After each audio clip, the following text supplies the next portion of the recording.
ഈ ഒരു വീഡിയോയിലേക്ക് എല്ലാവർക്കും സ്വാഗതം. ഈ ചാനൽ സബ്സ്ക്രൈബ് ചെയ്ത് കാണണേ. അപ്പോൾ ദേവേനയാണെങ്കിൽ ആദർശിൻ്റെ അടുത്ത് പറയുകയാണ്, നിൻ്റെ ഭാര്യ നിനക്ക് ഒരുപാട് പ്രോപ്പർട്ടികൾ ഉണ്ടാക്കി തന്നെങ്കിൽ നീ അവളെ തലയിലെടുത്ത് വെച്ചുകൊണ്ട് നടക്കുക എന്ന് പറഞ്ഞിട്ട് ദേവേനെ അവിടെ നിന്ന് ദേഷ്യത്തിൽ പോവുകയാണ്. അതിനുശേഷം നവ്യ എടുത്ത് പറയുകയാണ്, നിൻ്റെ അമ്മായിയമ്മയുടെ സ്വഭാവം മനസ്സിലാവുന്നില്ല, മതിരിച്ചിട്ട് ഇറക്കാനും വയ്യ, കച്ചിട്ട് തുപ്പാനും വയ്യാന്ന്. അതിനുശേഷം ആദർശ് പറയുകയാണ്, അമ്മയുടെ സ്വഭാവം ഇത്രയൊക്കെ മാറിയില്ല, പിന്നെ ഇത്രയൊക്കെ പ്രതീക്ഷിച്ചാൽ മതി എന്ന് പറയുകയാണ്. അതിനുശേഷം നബിയ പറയുന്നുണ്ടായിരുന്നു, ഒരു ദിവസം വീട്ടിൽ അമ്മയുടെ കൂടെയൊക്കെ നിൽക്കണമെന്ന് വലിയ ആഗ്രഹം ഉണ്ടായിരുന്നു. ആദർശേട്ടൻ്റെ അമ്മ നിൽക്കണ്ടെന്ന് പറഞ്ഞത് കൊണ്ടാണ് നിൽക്കാതെ നമ്മൾ രണ്ടുപേരും തിരിച്ചു വന്നതെന്ന് ഇങ്ങനെ പറയുമ്പോൾ നയന പറയുകയാണ്, ഇപ്പോൾ ആദർശേട്ടനും അമ്മയും തമ്മിൽ ഒരു പ്രശ്നം ഉണ്ടാവില്ലെന്ന് കരുതിയാണ് നമ്മൾ ഇനി അതും നോക്കണ്ടേ ചേച്ചി എന്ന് പറയണം. അതിനുശേഷം നയന പറയുകയാണ്, ഇനിയിപ്പോൾ ഒരുപാട് ഫംഗ്ഷനൊക്കെ വരികയല്ലേ ചെയ്യുന്നത്, ചേച്ചിയുടെ പ്രസവം കുഞ്ഞിൻ്റെ നൂലുകെട്ട് നന്ദു ഇപ്പോൾ ട്രെയിനിങ് ഒക്കെ പോകുമല്ലോ, അപ്പോൾ അതിൻ്റെ ഫംഗ്ഷൻ ഇപ്പോഴൊക്കെ നമ്മൾ അവിടേക്ക് പോകണ്ടേ എന്നപ്പോൾ അതൊക്കെ കേൾക്കുമ്പോൾ നവിക്ക് ഒരുപാട് സന്തോഷമാവുകയാണ്. അതിനുശേഷം അബിയാണെങ്കിൽ ഫോണിൽ എന്തോന്നോ നോക്കിക്കൊണ്ട് നിൽക്കുമ്പോൾ നവി അവിടേക്ക് ചെല്ലുകയാണ്. ഇത് കാണുമ്പോൾ നവിക്ക് ഭയങ്കര ദേഷ്യമാണ്. ഇവൻ്റെ ഫോണിലൂടെ പെൺകുട്ടികളുമായിട്ടുള്ള ചാറ്റ് ഇന്നത്തോടെ ഞാൻ നിർത്തും എന്ന് പറഞ്ഞിട്ട് നവിയാണെങ്കിൽ അബിയുടെ അടുത്തേക്ക് ചെന്നിട്ട് നന്ദു എസ് ആവാൻ പോകുന്ന കാര്യങ്ങളൊക്കെ ഇങ്ങനെ അബിയുടെ അടുത്ത് പറയുകയാണ്.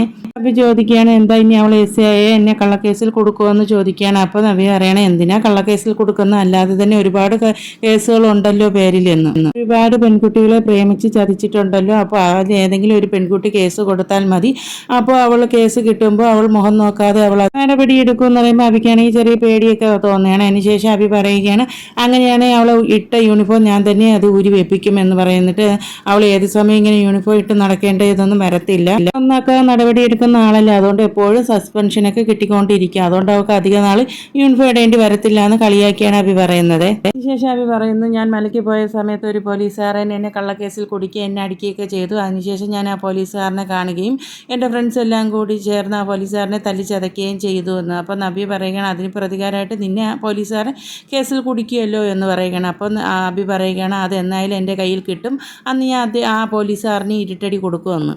നവ്യ പറയുകയാണ്, എന്തിനാടാ നീ എല്ലാവരുടെ കയ്യിൽ നിന്ന് അടി വാങ്ങി ഇങ്ങനെ നടക്കുന്നത്, നീ ഒരു കുഞ്ഞിൻ്റെ അച്ഛനാവാൻ പോവുകയല്ലേ, നല്ല രീതിയിൽ നടന്നൂടെ എന്നുള്ള രീതിയിലൊക്കെ നവ്യ ഉപദേശിക്കുകയാണ് അബിയെ. ശേഷം അബി ചോദിക്കുകയാണ്, ഇപ്പോൾ നയനയ്ക്കും ജോലി കിട്ടി, അവളും ഡിസൈനർ ജോലിക്ക് പോയിരിക്കുകയാണ്, നന്ദുവിനും ഇപ്പോൾ എസ് ഐ സെലക്ഷന് ജോലിക്ക് കയറും, നിനക്ക് എന്താ ജോലി, നിനക്ക് ഇവിടെ ഒരു ജോലിയും ഇല്ലല്ലോ, നിനക്കൊരു ടെസ്റ്റ് നീ എഴുതിയിട്ടില്ല, നീ ഒരിടത്ത് ജോലിക്കും പോകുന്നില്ലല്ലോ, നീ ഒരു കുഞ്ഞിനെയും പ്രസവിക്കാൻ വേണ്ടി ഇങ്ങനെ ചുമന്നുകൊണ്ട് നടക്കല്ലേ, ആണായാലും പെണ്ണായാലും ഇതോടെ വെച്ച് നിർത്തിക്കൊള്ളണം എന്നൊക്കെ നവ്യയെ കളിയാക്കുകയാണ് അബി ഓരോന്നും പറഞ്ഞു. അപ്പോൾ അബി ഇങ്ങനെ പറയുന്ന സമയത്ത് നവ്യ പറയുകയാണ്, നീ ഇപ്പോൾ സന്തോഷിക്കേണ്ടെന്ന് ദൈവം തീരുമാനിച്ചതാണ്, അതുകൊണ്ടാണ് എനിക്കൊരു ജോലിയും കിട്ടാത്തത് എന്ന് പറയണം. അപ്പോൾ അബി പറയാണ്, അപ്പോൾ നീ ഇങ്ങനെ പ്രസവിച്ച് നടന്നോ എന്ന് പറയും ദേഷ്യപ്പെട്ടാണ് അബി പോകുന്നത്. ഇത് കേൾക്കുമ്പോൾ നവ്യയ്ക്കും ഭയങ്കര സങ്കടമാവുകയാണ് അബി ഇങ്ങനെ പറഞ്ഞതിൽ. അതിനുശേഷം ദേവയാനിയാണ് കാണിക്കുന്നത്. ചായ കുടിച്ചുകൊണ്ടിരിക്കുകയാണ്. അപ്പോൾ അനാമിക അങ്ങോട്ട് വരികയാണ്. അപ്പോൾ ദേവയാനിയാണ് അനാമികയുടെ അടുത്ത് ചോദിക്കുക, എന്താ മോളെ നീ ചായയൊക്കെ കുടിച്ചോ എന്ന്. എൻ്റെ വല്യമ്മയെന്ന് പറയുകയാണ്. എന്നിട്ട് ദേവയാനി അനാമികയോട് ചോദിക്കുകയാണ്, എന്താ മോളെ നിൻ്റെ മുഖത്ത് ഭയങ്കര വിഷമം ഉള്ളതുപോലെ തോന്നുന്നു എന്ന്. അപ്പോൾ അനാമിക ചോദിക്കുകയാണ്, എൻ്റെ വിഷമം എന്താണെന്ന് വല്യമ്മയ്ക്ക് അറിയത്തില്ലേ എന്ന്. നന്ദുവിൻ്റെ അടുത്ത് ഇങ്ങോട്ട് വരണ്ടെന്ന് പറഞ്ഞതല്ലേ, അവളുടെ ചേച്ചിമാരോടുള്ള കാരണം അവൾ ഓരോ കാരണങ്ങളുണ്ടാക്കി ഇങ്ങോട്ട് വരും, ഇപ്പോൾ അവളെ വലിയമ്മയും സപ്പോർട്ട് ചെയ്യുകയല്ലേ എന്ന്. ദേവേനി പറയുകയാണ്, നന്ദു വന്നത് അവളുടെ എക്സ് ടെസ്റ്റ് പാസ്സായ കാര്യം അവളുടെ ചേച്ചിമാരുടെ അടുത്ത് പറയാൻ വേണ്ടിയല്ലേ അവൾ വന്നത്, അത് എങ്ങനെയാണ് ഞാൻ വിലക്കുന്നത്, അത് എനിക്ക് ഒരിക്കലും വിലക്കാൻ പറ്റുന്ന കാര്യമല്ലല്ലോ എന്ന്.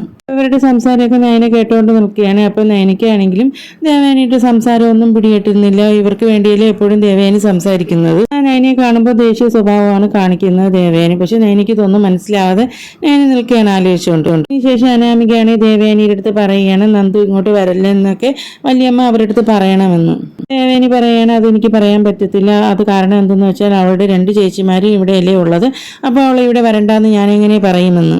വിലക്കാൻ എന്നെ കൊണ്ട് പറ്റത്തില്ല എന്നിങ്ങനെ പറയുമ്പോൾ അനാമിക പറയുകയാണ്, ഇപ്പോൾ അല്ലെങ്കിൽ വലിയമ്മ നയനയൊക്കെ സപ്പോർട്ട് ചെയ്താണ് സംസാരിക്കുന്നത് എന്നിങ്ങനെ പറയുമ്പോൾ ദേവേനി പറയുകയാണ്, എൻ്റെ കാരണം ഞാൻ മോളടുത്ത് പറഞ്ഞിട്ടുണ്ടല്ലോ, ആദർശനാണെങ്കിൽ നയന ഇല്ലാതെ പറ്റത്തില്ല, അതുകൊണ്ടൊക്കെയാണ് ഞാൻ അങ്ങനെ നിൽക്കുന്നത്, എന്തായാലും നയനേനെ എനിക്കിപ്പോൾ പിണക്കാനൊന്നും പറ്റത്തില്ല എന്ന്. അനാമിക പറയുകയാണ്, എനിക്കാണെങ്കിൽ 3 ബ്രാഞ്ച് കൊടുത്തിട്ടില്ല, അതിൽ എന്നെ ഒരു ബ്രാഞ്ച് ഏൽപ്പിച്ചൂടെ, എന്നെ എന്താ ഓഫീസിൽ കൂടെ കൊണ്ടുപോകാത്തതെന്ന് ഇങ്ങനെ ചോദിക്കുമ്പോൾ ദേവേനി പറയുകയാണ്, ഭാര്യയും ഭർത്താവും വീട്ടിലും പ്രശ്നങ്ങളല്ലേ, ഇനി ഓഫീസിലും പോയി കിടന്നിട്ട് അവിടെയും പ്രശ്നം ഉണ്ടാക്കാൻ അതിനേക്കാളും പോകാതെ ഇരിക്കുന്നതാണ് നല്ലത് മോളെ എന്ന്. ദേവേനിയുടെ സംസാരം എല്ലാം കേൾക്കുമ്പോൾ അനാമികയൊക്കെയാണെങ്കിൽ ഭയങ്കര ദേഷ്യമാണ് പറഞ്ഞത്. അങ്ങനെ ദേഷ്യപ്പെട്ട് അനാമിക അവിടെ നിന്ന് പോവുകയാണ്. അനാമിക ഇങ്ങനെ പോകുന്ന സമയത്ത് നൈന അവിടെ നിൽക്കുന്ന കാണുന്നത്. അപ്പോൾ നൈനയുടെ അടുത്ത് ചോദിക്കുകയാണ്, ഞങ്ങൾ രണ്ടും സംസാരിക്കുന്നത് ഒളിച്ചു നിന്ന് കേട്ടുകൊണ്ട് നിൽക്കാൻ വേണ്ടി നിന്നതാണോ എന്നിങ്ങനെ ചോദിക്കുമ്പോൾ നൈന പറയുന്നത് അങ്ങനെയാണെങ്കിൽ അങ്ങനെ തന്നെയെന്ന്. അപ്പോൾ അനാമിക പറയണം, നിങ്ങളുടെ സ്വഭാവം എനിക്ക് നല്ലതുപോലെ അറിയാം. നിങ്ങളുടെ അനിയത്തിയുടെ അടുത്ത് എത്രമാത്രം ഞാൻ പറഞ്ഞതാ ഇങ്ങോട്ട് വരല്ലെന്ന്. എന്നാലും നിങ്ങൾ രണ്ട് ചേച്ചിമാരും കൂടി അവളെ ഇങ്ങോട്ട് ഓരോ കാരണങ്ങൾ പറഞ്ഞ് വിളിച്ചു വരുത്തുമെന്ന്. നൈന പറയുകയാണ്, അത് ശരിയാണ്, അത് എൻ്റെ അനിയത്തിയാണ് നന്ദു, അതുകൊണ്ട് ഞങ്ങൾ ഓരോ കാരണങ്ങൾ കാണിച്ച് ഞങ്ങൾ അവളെ ഇങ്ങോട്ട് വിളിക്കും. അവൾ ഇങ്ങോട്ട് വന്നിട്ടില്ലെങ്കിൽ ഞങ്ങൾ അങ്ങോട്ട് പോയി കാണുമെന്ന് പറയാം. അപ്പോൾ അനാമിക പറയണ, എനിക്കറിയാം നിങ്ങളുടെ സ്വഭാവം എന്താണെന്ന്. അപ്പോൾ നൈന പറയണ, പിന്നെ അങ്ങനെ അറിയാമെങ്കിൽ പിന്നെ എന്തിനാ നീ ഇങ്ങനെ കാര്യങ്ങൾ ചോദിക്കുന്നതെന്ന്. എന്നിട്ട് അനാമിക പറയുകയാണ്, നന്ദു എസ് ആവാനൊക്കെ പോകുകയല്ലോ, ഏതെങ്കിലും ഒരു പെൺകുട്ടി ആഗ്രഹിക്കുമോ ഇങ്ങനെ ഒരു ജോലി കിട്ടാൻ വേണ്ടി? ആരും തിരഞ്ഞെടുക്കാത്ത ജോലിയാണ് നിങ്ങളുടെ അനിയത്തി തിരഞ്ഞെടുത്തതെന്ന് ഇങ്ങനെ പറയുമ്പോൾ നൈന പറയുകയാണ്, അതാരാണ് ആഗ്രഹിക്കാത്ത അങ്ങനെ ഒരു ജോലി കിട്ടാൻ? എല്ലാ പെണ്ണുങ്ങളും ആഗ്രഹിക്കുന്നതിന് എസ് ആവാനും വേണ്ടി. യൂണിഫോം ഇടാനും ആഗ്രഹിക്കാത്ത പെൺകുട്ടികൾ ആരാ? പക്ഷെ ആർക്കും അങ്ങനത്തെ ഒരു ജോലി കിട്ടില്ലെന്നേ ഉള്ളൂ. പക്ഷെ എൻ്റെ അനിയത്തിക്ക് അവൾ ആഗ്രഹിച്ച പ്രൊഫഷൻ തന്നെ കിട്ടി, അതിനെന്താ കുഴപ്പം? അനാമികയ്ക്ക് ഒട്ടും താല്പര്യമില്ല നന്ദി എസ് ആവുന്നതിലൊന്നും. അവൾ എങ്ങനെയെങ്കിലും തട്ടിമാറ്റി വിടണമെന്നുള്ള ആഗ്രഹം അനാമികയ്ക്കേ ഉള്ളൂ.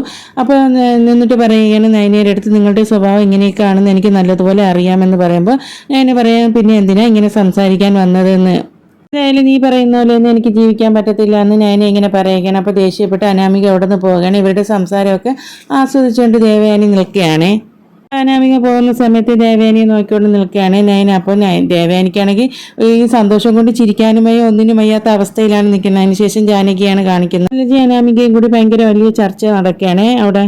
അവരുടെ വിഷയം നന്ദുവാണ്. ഇനിയിപ്പോൾ അനാമികയെ കളഞ്ഞിട്ട് നന്ദുവിനെ അവിടെ കൊണ്ടുവരാൻ പോകുന്നതൊക്കെ എന്നുള്ള രീതിയിലൊക്കെയാണ് അവിടെ ചർച്ച ചെയ്യുന്നത്. പറയുന്നുണ്ടായിരുന്നു, ഇപ്പോൾ ആദർശാണ് നൈനയെ കൊണ്ട് ഓഫീസിൽ പോകുന്നല്ലോ എന്ന്. എന്നിട്ട് ജാനകി പറയുന്നുണ്ടായിരുന്നു, നൈനയുടെ ഒരു ഡിസൈൻ കൊണ്ട് ലക്ഷങ്ങളാണ് നമ്മുടെ കമ്പനിക്ക് പ്രോഫിറ്റ് ഉണ്ടാക്കുന്നതെന്ന്. നൈനയെ പോയ മൂർത്തിസ് ജ്വല്ലറിയുടെ തലപ്പത്ത് ആദർശൻ നൈനയും തന്നെയായിരിക്കുമെന്ന്. അവരുടെ കയ്യിലായിരിക്കും ജ്വല്ലറി എന്നിങ്ങനെ പറയുമ്പോൾ ജലജയാണെങ്കിൽ അവരെ രണ്ടുപേരെയും തകർക്കാൻ വേണ്ടി എന്തോ വഴി കണ്ടുപിടിച്ച് വെച്ചിട്ടുണ്ടെന്നൊക്കെ പറയുന്നുണ്ട്. എങ്ങനെയെങ്കിലും നൈന ഓഫീസിൽ പോകുന്ന തടയണമെന്ന് പറഞ്ഞുകൊണ്ട് അനാമികയും ജാനകിയും ജലജയും കൂടി അങ്ങനെ പദ്ധതി ഒരുക്കുകയാണ് നൈനയെ തകർക്കാൻ വേണ്ടി. നൈനയെ തകർക്കാനുള്ള വഴിയുണ്ടെന്ന് പറഞ്ഞിട്ട് ജലജ അവിടെ നിന്ന് പോവുകയാണ്. അതിനുശേഷം ജാനകി അനാമികയും കൂടി സംസാരിക്കുകയാണ്. ജാനകി പറയുകയാണ്, ഓരോ കാര്യങ്ങൾ പറഞ്ഞ് ജലജയെ കുത്തിത്തിരിപ്പിച്ചാൽ മതി, നൈനയെ തകർക്കാനുള്ള വഴി ജലജ കൊണ്ടുതരുമെന്ന്. ഈ വീടിനെ തകർക്കാനുള്ള വഴിയും ജലജ തന്നെ കൊണ്ടുവരുമെന്ന് ഇങ്ങനെ പറയുമ്പോൾ അനാമികയ്ക്കാണെങ്കിൽ ഒരുപാട് സന്തോഷമാവുകയാണ് ഇത് കേൾക്കുമ്പോൾ. നൈനയും നവ്യയും വീട്ടിൻ്റെ പുറത്ത് പോയാൽ ഈ വീട്ടിൽ എന്നും മോള് തന്നെ കാണും. ആ കാര്യത്തിൽ മോള് ഉറച്ച് വിശ്വസിച്ചു എന്ന് ജാനകിയാണെങ്കിൽ അനാമികയുടെ അടുത്ത് പറയുകയാണ്. എല്ലാം കൂടി കേൾക്കുമ്പോൾ അനാമികയ്ക്ക് ഭയങ്കര സന്തോഷമാവുകയാണ്. അതിനുശേഷം ദേവയാനിയാണ് കാണിക്കുന്നത്. ദേവയാനിയാണെങ്കിൽ നന്ദു ഇങ്ങനെ എക്സൈസ് ടെസ്റ്റ് പാസ്സായതും എസ് സെലക്ഷൻ കിട്ടിയതും ഒക്കെ ഇങ്ങനെ ഓർമ്മിക്കുകയാണ്. എന്നിട്ട് മനസ്സിൽ ഓർമ്മിക്കുകയാണ്, നന്ദു മിടുക്കിയാണ്, നല്ല മിടുക്കി കുട്ടിയാണ്. എനിക്ക് ആ കാര്യത്തിൽ ഭയങ്കര സന്തോഷമുണ്ടല്ലോ, എനിക്കൊരു ഗിഫ്റ്റും കൊടുക്കാൻ പറ്റിയില്ലല്ലോ എന്നുള്ള കാര്യത്തിൽ ദേവയാനിക്ക് ഭയങ്കര വിഷമമാണ്. അതിനുശേഷം ജലജയാണ് കാണിക്കുന്നത്. ദേവയാനിയുടെ അടുത്ത് ജലജ വന്നിട്ട് ഏട്ടത്തി എന്ന് വിളിക്കുകയാണ്. ഏട്ടത്തി എന്ന് വിളിക്കുന്ന സമയത്ത് ദേവയാനി ചോദിക്കുന്നത് എന്താണെന്ന്. അപ്പോൾ ജലജ പറയുകയാണ്, അനാമികയ്ക്കാണെങ്കിൽ ഭയങ്കര വിഷമമാണ്, ഇവിടെ നന്ദു ഇങ്ങനെ എപ്പോഴും ഇവിടെ കയറി വരുന്ന അനാമികയ്ക്ക് ഇഷ്ടപ്പെടുന്നില്ല. ഇപ്പോൾ ഏതെങ്കിലും രീതിയിൽ ഏട്ടത്തിക്ക് തടയാൻ പറ്റുമോ? ഏട്ടത്തിയാണെങ്കിൽ ഇപ്പോൾ അവരെ സപ്പോർട്ട് ചെയ്തല്ലേ നിൽക്കുന്നതെന്ന് ഉള്ള കാരണം ഞാൻ എല്ലാവരുടെ അടുത്ത് പറഞ്ഞതാണല്ലോ. കുറച്ച് മുമ്പ് അനാമികയുടെ അടുത്ത് ഇതിനെക്കുറിച്ചുള്ള കാര്യങ്ങൾ ഞാൻ പറഞ്ഞതാണ് എന്ന്.